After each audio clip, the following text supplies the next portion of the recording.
Tens of thousands of Muslims left their home countries to join ISIS. Many of them eventually returned to their home countries. Quite frequently, prosecutors in their home countries had no idea what these men and women did when they were with ISIS. Were they slaughtering Shias or were they cooking falafel? Prosecutors often didn't know. So the returning ISIS jihadis would end up serving 5-year or 7-year or 10-year sentences for some vague crime. This means that many ISIS jihadis will be released back into society. Many of them have already been released back into society. Now, how do you know that the ISIS jihadi you're releasing back into society isn't going to go on a killing spree? Easy. You know he's as gentle as a jelly bean because while he was in prison, you made him participate in a de-radicalization program. You showed him that the Quran says there's no compulsion in religion and that, contrary to what Muslim scholars say, this definitely wasn't abrogated, and that when Allah said, fight those who don't believe in Allah, and when Muhammad said, if anyone leaves Islam, kill him, they just didn't mean what they said. But how effective are these de-radicalization programs? Do they really work? Can they really melt the cold heart of an ISIS jihadi? Let's ask a former ISIS jihadi who's currently in prison. Last week, I posted a video about Musa Cerantonio, an Australian convert to Islam who became one of the world's leading propagandists for ISIS. He's proficient in several languages, including Aramaic, and after studying an Aramaic legend about Alexander the Great, Musa realized that the Quran was plagiarized from earlier myths and legends. He's now an atheist and a fan of Richard Dawkins. An article about him in The Atlantic gives Musa's perspective on de-radicalization programs. From The Atlantic. Whenever a prominent member of a terror group leaves it, he inspires a great deal of curiosity about how he was cured of his evil beliefs, which seem so durable when they are held that they may lead to violent death. So much of Cerantonio's story is idiosyncratic that I'm not sure what, if anything, can be used to deprogram others. Most ISIS supporters care little about the historical and linguistic minutiae that motivated Cerantonio. Teaching jihadists Aramaic is not a cure easily scaled up. Moreover, a rehab program that encourages patients to give up Islam, a religion practiced benignly by nearly all Muslims, instead of merely giving up terrorism, is bound to be controversial. So, according to the people in charge, it's okay for a rehab program to tell a jihadi that Allah and Muhammad didn't actually command their followers to violently subjugate the world, but it's not okay to tell a jihadi that Muhammad was a fake prophet.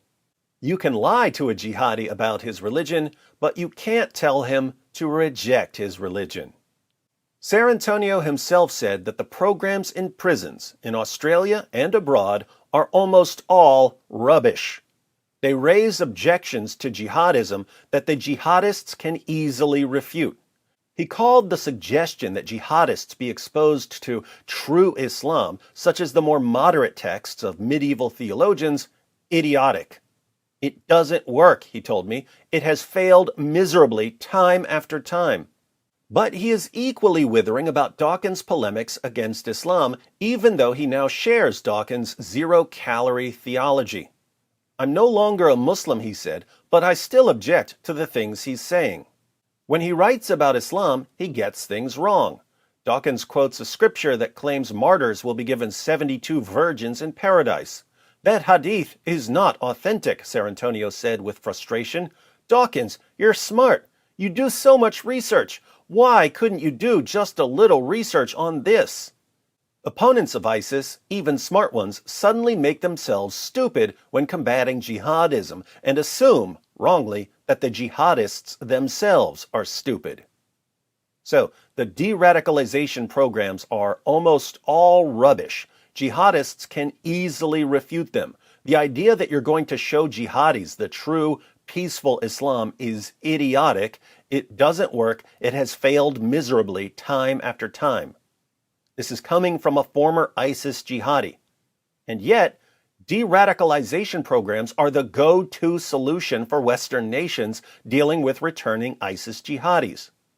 What are Western nations doing about the returning ISIS jihadis who are being released back into Western society? They're putting the jihadis through de-radicalization programs that are, according to a former ISIS jihadi, absolutely idiotic. As for the complaint about Dawkins, it is important to realize that just because you like someone for some expertise in his field, this doesn't mean you should trust everything he says on every topic. Richard Dawkins is an evolutionary biologist. That's his area of expertise. Why in the name of common sense would you trust everything he says in other areas?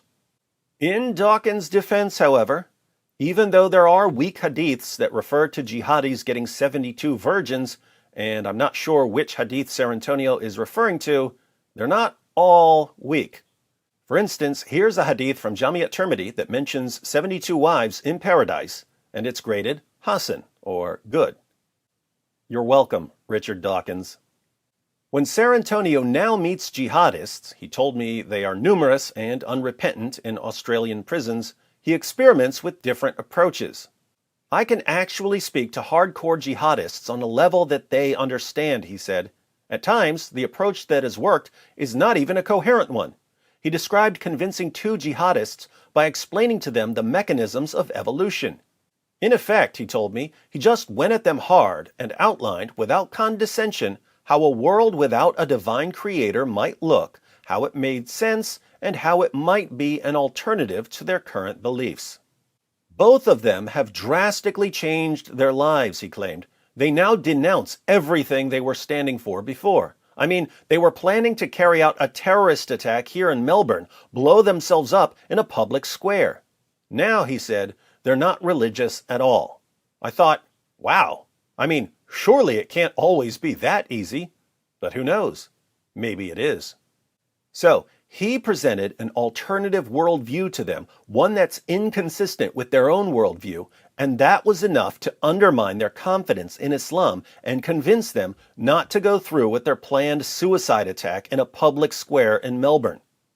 It was so easy for Cerantonio that he had to pause and think to himself, it can't be that easy. And what is the one thing that Western governments will never do when they have jihadis in custody? The one thing that Western governments will never do when they have jihadis in custody is give the jihadis any reason to question their religion. Your safety and the safety of your family and friends is in the hands of cowards and morons. On a related note, what do? What does the apostate prophet do? What do we and many others like us do on our channels? We give jihadis reasons to question their religion.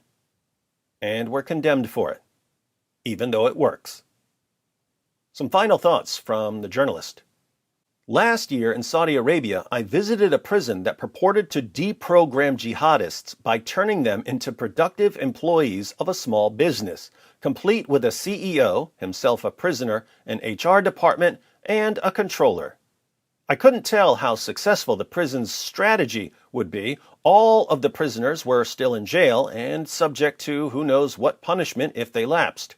Beyond any doubt, however, is the failure of virtually every previous attempt to deprogram jihadists. So far, nothing seems to have worked better than defeating ISIS on the battlefield, reducing its caliphate to rubble, and inviting its followers to consider whether God might be sending them a message in the form of U.S. aerial bombardment. But drone strikes are expensive. Maybe Aramaic is worth a try. Now, that sounds like a joke, but he just made a very important point. We have to deal with jihadis. We can deal with them while they're waging jihad, but that's expensive, not just in terms of drone strikes, but also in terms of human life. Dealing with jihadis while they're waging jihad is bad for everyone. But there's another way to deal with jihadis. You can deal with them before they wage jihad by convincing them that Islam just isn't worth dying for because it's not true. Musa Cerantonio's knowledge of Aramaic helped him realize that Muhammad was a plagiarist and a false prophet. We can't really expect other jihadis to learn Aramaic so that they too can realize that Muhammad was a plagiarist and a false prophet. But there are lots of other ways to expose the Quran. There are lots of other ways to expose Muhammad. So, we can either deal with jihadis peacefully by showing them that Islam is false before they launch their attacks, or we can deal with them after they've started their bloodbaths. Who's pursuing a peaceful solution here? Critics of Islam, critics of the Quran, critics of Muhammad. Critics are pursuing a peaceful solution by trying to convince jihadis that Muhammad was a false prophet. Who's leading us towards an endless cycle of violence? The politicians and journalists and educators and entertainers and dawagandists who silence the critics. Whose side are you on? Be sure to subscribe. It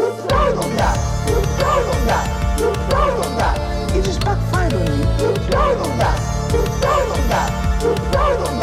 It just backfired on you. This is a part of a religion. There's a reason to it. Yeah?